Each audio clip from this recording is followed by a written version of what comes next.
चलिए, एक कहानी से आज की बात शुरू करते हैं। एक नौजवान है रवि, नई नई नौकरी लगी है। थोड़ा जोश है, थोड़ा कह सकते हैं आत्मविश्वास। सैलरी अकाउंट खुलवाने बैंक पहुंचता है, सारे दस्तावेज तैयार। बिल्कुल। अपना पैन कार्ड आगे बढ़ाता है और सोचता है बस 10 मिनट का काम है। हाँ, अक्सर हम यही सोचते हैं। तभी बैंक ऑफिसर एक ऐसी लाइन कहता है जो उसके सारे प्लान पर पुलअप पानी फेर देती है। ऑफिसर कहता है, सॉरी सर, आपका पैन कार्ड इनऑपरेटिव हो गया है। और क्यों? आधार से लिंक नहीं है। ओह, और ये सुनते ही रवि के पैरों तले जमीन खिसक गई होगी। देखिए, ये कहानी सिर्फ रवि की नहीं है, ये उन लाखों लोगों की कहानी बन सकती है जो भारत के डिजिटल सिस्टम में जी तो रहे हैं, पर उसकी हर बारीक जानकारी से वाकिफ नहीं है। बिल्कुल। और आज की हमारी चर्चा का आधार भी कुछ ऐसा ही है। हमारे पास ऑरेंज डिजिटल सेवा का एक गाइड है जो इसी समस्या और उसके समाधान के बारे में है। अब ये साफ है कि ये गाइड एक कंपनी का है, तो जाहिर है वो अपने नजरिए से कहानी बताएगी। बिल्कुल, उनका अपना एक पर्सपेक्टिव होगा। हाँ, लेकिन हमारा काम ये देखना है कि इस कहानी में हमें भारत के डिजिटल सिस्टम के बारे में क्या बड़ा सच पता चलता है। तो चलिए इसकी तह तक चलते हैं और समझते हैं कि ये पैन आधार लिंकिंग का मामला सिर्फ एक नियम है या उससे कहीं ज्यादा कुछ और। ये एक बहुत जरूरी बात है। हम सिर्फ नियम को नहीं, बल्कि उस नियम के चारों तरफ बने पूरे इकोसिस्टम को समझने की कोशिश करेंगे। सरकार एक नियम बनाती है और फिर उस नियम को पूरा करने में लोगों की मदद करने के लिए एक पूरी इंडस्ट्री खड़ी हो जाती है। ये गाइड हमें उसी इंडस्ट्री की एक झलक देता है। ये कहानी सिर्फ एक दस्तावेज को दूसरे से जोड़ने की नहीं, बल्कि इस बात की है कि कैसे तकनीक अब हमारी रोजमर्रा की आर्थिक जिंदगी को कंट्रोल कर रही है। तो रवि की कहानी पर लौटते हैं। बैंक में उसे ये पता चलता है, लेकिन समस्या तो अभी बस शुरू हुई थी। हाँ, ये तो बस पहला झटका था। वो घर आता है, सोचता है चलो online income tax return file कर दूं। वेबसाइट खोलता है और वहां भी वही एरर, पैन इज इनऑपरेटिव। हाँ वही। फिर उसे याद आता है कि उसे एक छोटा सा लोन लेना था, वहां भी एप्लीकेशन रिजेक्ट। हद तो तब हो गई जब उसे अपनी एक पुरानी इन्वेस्टमेंट के लिए केवाईसी अपडेट करना था। केवाईसी यानी नो योर कस्टमर। ये वो प्रक्रिया है जिसके बिना आजकल बैंक में या किसी भी वित्तीय संस्थान में मतलब पत्ता भी नहीं हिलता। सही कहा। और वो केवाईसी भी नहीं करा पाया। मतलब एक झटके में उसकी पूरी आर्थिक जिंदगी जैसे फ्रीज हो गई, रुक सी गई। हाँ, बैंक अकाउंट में पैसे हैं लेकिन वो नए निवेश नहीं कर सकता, लोन नहीं ले सकता, यहाँ तक कि ज्यादा बड़ी रकम का लेन देन भी नहीं कर सकता। तो इसे खोलकर समझते हैं, ये इनऑपरेटिव होना असल में कितना गहरा असर डालता है। ये सिर्फ एक तकनीकी शब्द है या उससे ज्यादा? ये एक बहुत ही पावरफुल शब्द है। सुनने में ये एक छोटी सी तकनीकी गलती जैसा लगता है ना? हाँ, जैसे फोन में नो सर्विस लिखा आ गया हो। बिल्कुल, लेकिन वित्तीय दुनिया में इसका मतलब है कि सिस्टम ने आपके ऊपर एक ऑफ स्विच दबा दिया है। आपकी वित्तीय पहचान जो आपका पैन कार्ड है वो सिस्टम के लिए वजूद ही नहीं रखती। अगर हम इसे बड़ी तस्वीर में देखें तो ये दिखाता है कि हमारी पहचान अब कागज के टुकड़ों पर नहीं बल्कि डिजिटल सिस्टम में उसके एक्टिव होने पर निर्भर करती है। अच्छा। आपका पैन कार्ड आपकी जेब में हो सकता है, लेकिन अगर वो इनकम टैक्स डिपार्टमेंट के सर्वर पर इनऑपरेटिव है तो वो महज प्लास्टिक का एक टुकड़ा है। ये तो डरावना है। मतलब कंट्रोल अब हमारे हाथ में नहीं बल्कि उस सिस्टम के हाथ में है जो हमें वेरीफाई करता है। अच्छा, जो सोर्स हमारे पास है उसमें एक बहुत साफ तारीख दी गई है। उसमें लिखा है अगर आपका आधार 1 अक्टूबर 2024 से पहले बना है तो 31 दिसंबर 2025 तक पैन आधार लिंक कराना जरूरी है। इसके बाद का नतीजा बहुत बहुत सीधा और सख्त है। नतीजा है, वरना आपका पैन बंद हो जाएगा। देखिए, सरकारी नीतियों में इस तरह की डेडलाइन रखने के पीछे एक गहरी सोच होती है। ये सिर्फ लोगों को डराकर काम करवाने के लिए नहीं है। तो फिर इसका बड़ा मकसद क्या है? इसका बड़ा मकसद है देश के पूरे आर्थिक डेटा को एक साफ सुथरे एकीकृत सिस्टम में लाना। जब हर पैन कार्ड आधार से जुड़ जाएगा तो टैक्स चोरी, बेनामी संपत्ति और मनी लॉन्ड्रिंग जैसी गतिविधियों को ट्रैक करना बहुत आसान हो जाएगा। एक व्यक्ति के सभी बैंक खाते, निवेश और बड़े लेन देन सब एक ही पहचान से जुड़ जाएंगे। मतलब ये पारदर्शिता या ट्रांसपेरेंसी लाने की एक बड़ी कोशिश है। इरादा तो अच्छा लगता है, लेकिन यहाँ एक सवाल मेरे मन में आता है। पूछिए। जब ये डेडलाइन इतनी जरूरी है तो फिर रवि जैसे इतने सारे लोग आखिरी समय तक अनजान क्यों रह जाते हैं? क्या जानकारी पहुंचाने में कोई कमी रह जाती है? ये एक बहुत ही अहम सवाल है।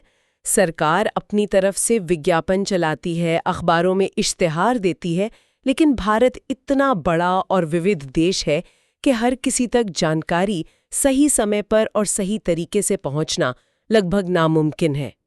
बहुत से लोग इन चीजों पर तब तक ध्यान नहीं देते जब तक कि वो खुद किसी मुसीबत में ना फंस जाएं। ये एक तरह का ह्यूमन नेचर भी है, हम चीजों को टालते रहते हैं। हाँ, कर लेंगे वाली आदत। बिल्कुल, और यहीं पर एक गैप पैदा होता है, एक खाली जगह बनती है। और जैसा कि हम जानते हैं, जहां भी गैप होता है बाजार उसे भरने के लिए आ जाता है। और यहीं पर कहानी में असली मोड़ आता है। रवि परेशान है, उसे समझ नहीं आ रहा कि क्या करे। तभी उसका दोस्त उसे एक सलाह लेता है। अच्छा। वो कहता है, अरे परेशान मत हो, सीधे ODS CSC सेंटर चला जा, ऑरेंज डिजिटल सेवा। वहां ये सब काम चुटकियों में और सही तरीके से हो जाता है। तो रवि उस सेंटर पहुंचता है। सोर्स के मुताबिक वहां का माहौल सरकारी दफ्तरों जैसा नहीं है। मतलब स्टाफ बहुत दोस्ताना है। उसे आराम से बिठाकर पूरी प्रक्रिया समझाता है और कुछ ही मिनटों में उसका काम पूरा हो जाता है। और थोड़ी ही देर में उसके फोन पर एक कंफर्मेशन मैसेज आता है। वो मैसेज सिर्फ एक टेक्स्ट नहीं है, वो उसकी रुकी हुई आर्थिक जिंदगी के दोबारा प्ले होने का सिग्नल है।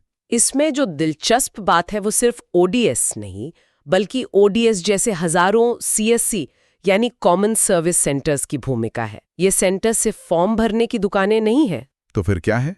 ये भारत के डिजिटल सफर में एक बहुत ही जरूरी, लेकिन कह सकते हैं जटिल कड़ी है, खासकर छोटी शहरों, कस्बों और गांवों में जहां डिजिटल साक्षरता आज भी एक बड़ी चुनौती है। बहुत से लोगों के लिए सरकारी वेबसाइट की भाषा, उसके ऑप्शंस और पूरी प्रक्रिया को समझना आज भी रॉकेट साइंस जैसा है। मैं समझ सकता हूँ।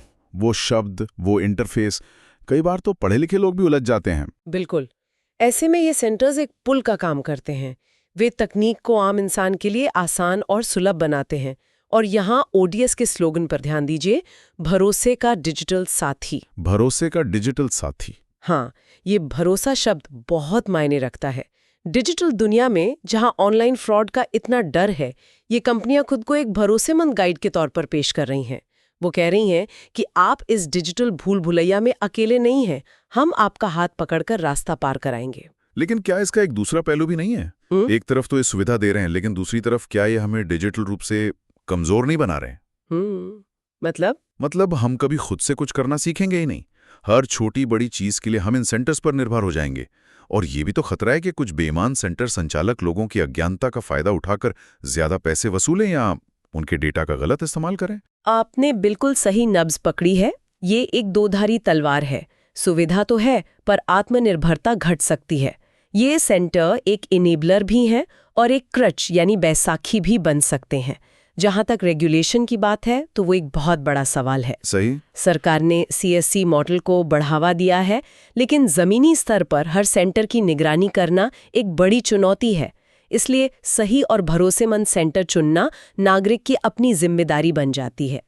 ODS जैसी ब्रांडेड चेन शायद इसी भरोसे की कमी को पूरा करने की कोशिश कर रही हैं। ये एक बहुत बड़ा बदलाव है कि कैसे सरकारी सेवाओं तक पहुंच अब प्राइवेट सेक्टर के जरिए हो रही है। खैर, कहानियां खत्म नहीं होती। रवि का काम हो गया, उसका पैन कुछ दिनों में एक्टिव हो जाएगा, लेकिन उसके बाद वो जो करता है वो आज के दौर की मार्केटिंग और ग्राहक संबंधों के बारे में बहुत कुछ बताता है। अच्छा, वो क्या करता है? वो सिर्फ धन्यवाद कहकर चला नहीं जाता। सोर्स बताता है कि वो ODS के YouTube चैनल को सब्सक्राइब करता है, उन्हें Instagram पे फॉलो करता है और उनके WhatsApp नंबर पर एक थैंक यू मैसेज भी भेजता है। तो इसका क्या मतलब निकालें? ये सिर्फ एक खुश ग्राहक का बर्ताव है या इसके पीछे कोई गहरी रणनीति है? नहीं, ये एक बहुत सोची समझी रणनीति का हिस्सा है। ODS सिर्फ एक बार की सेवा नहीं बेच रहा है, वो एक रिश्ता बना रहा है, एक समुदाय बना रहा है। आज के ज़माने में कोई भी ब्रांड सिर्फ अपने प्रोडक्ट या सर्विस के दम पर लंबे समय तक नहीं टिक सकता। उसे जुड़ाव बनाना पड़ता है। बिल्कुल, उसे अपने ग्राहकों के साथ एक लगातार जुड़ाव बनाना पड़ता है। ODS का जो नारा है, सब्सक्राइब करें, फॉलो करें और कांटेक्ट करें, वो ऐसी रणनीति का सबूत है। मतलब वो रवि को एक अनकहा संदेश दे रहे हैं कि आज तो पैन आधार की समस्या थी, कल ड्राइविंग लाइसेंस रिन्यू कराना होगा, परसों पासपोर्ट के लिए अप्लाई करना होगा या कोई और नई सरकारी योजना आएगी। हाँ। और जब भी तुम्हें ऐसी कोई डिजिटल उलझन हो तो गूगल करने से पहले हमारे बारे में सोचना, हम तुम्हारे लिए यहाँ हैं। बिल्कुल सही। इसे मार्केटिंग की भाषा में कस्टमर लॉक-इन या इकोसिस्टम बनाना कहते हैं। ODS ने रवि की एक बड़ी समस्या का समाधान किया। उसका भरोसा जीता और अब वो उसे अपने नेटवर्क का हिस्सा बना रहे हैं। रवि का उन्हें सोशल मीडिया पर फॉलो करना दिखाता है कि अब ओडीएस उसके लिए सिर्फ एक दुकान नहीं बल्कि भविष्य में जानकारी और मदद का एक स्रोत बन गया है। ये एक लेन देन से आगे बढ़कर एक सतत जुड़ाव की कहानी है, जहां आप ग्राहक को एक बार मदद करके उसे हमेशा के लिए अपना बना लेते हैं। वाह, मतलब एक साधारण से सरकारी नियम ने एक पूरे बिजनेस मॉडल को जन्म दे दिया, जो सिर्फ समस्या का समाधान नहीं कर रहा बल्कि लोगों के डिजिटल व्यवहार को भी आकार दे रहा है। बिल्कुल। तो अगर हम इस पूरी चर्चा को समेटें तो कहानी रवि की एक निजी समस्या से शुरू होती है, जो असल में एक राष्ट्रीय स्तर की डिजिटल पॉलिसी का नतीजा है। इस समस्या से एक बाजार पैदा होता है जहां ओडीज जैसी कंपनियां एक सेवा देती हैं, और ये सेवा सिर्फ एक फॉर्म भरने तक सीमित नहीं है बल्कि भरोसे और भविष्य के रिश्ते बनाने तक जाती है। और इस पूरी कहानी का मुख्य संदेश साफ है, पैन आधार लिंक करना अब कोई विकल्प नहीं बल्कि डिजिटल इंडिया में पूरी तरह से भागीदार बने रहने की एक अनिवार्य शर्त है। हाँ, और ये गाइड भले ये प्रचार के लिए हो, लेकिन ये अनजाने में भारत में हो रहे एक बहुत बड़े बदलाव की कहानी कह जाता है। हम एक ऐसी व्यवस्था की ओर तेजी से बढ़ रहे हैं जहां हर व्यक्ति की वित्तीय और सामाजिक पहचान उसके डिजिटल प्रोफाइल के सही और अपडेटेड होने पर टिकी है। सही। अगर आपका डिजिटल प्रोफाइल अधूरा या गलत है तो आपकी असल जिंदगी में बहुत बड़ी रुकावटें आ सकती हैं। आपका पैसा आपका होकर भी आपका नहीं रहेगा अगर सिस्टम आपको पहचानने से इनकार कर दे। ये डिजिटल युग की एक नई और कड़वी हकीकत है। ये वाकई सोचने वाली बात है। और इसी के साथ हम अपने सुनने वालों के लिए एक सवाल छोड़ना चाहेंगे।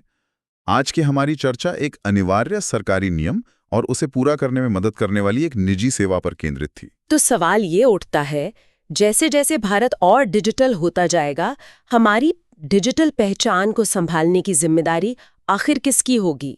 कितनी जिम्मेदारी हमारी अपनी होगी कि हम खुद सीखें और आत्मनिर्भर बने, और कितनी सरकार या ओडीएस जैसी सेवाओं की होगी जो हमारे लिए चीजों को आसान बनाती हैं? और इन दोनों के बीच सही संतुलन क्या है, जहां सुविधा भी हो और हम डिजिटल रूप से किसी के मोहताज भी ना बने?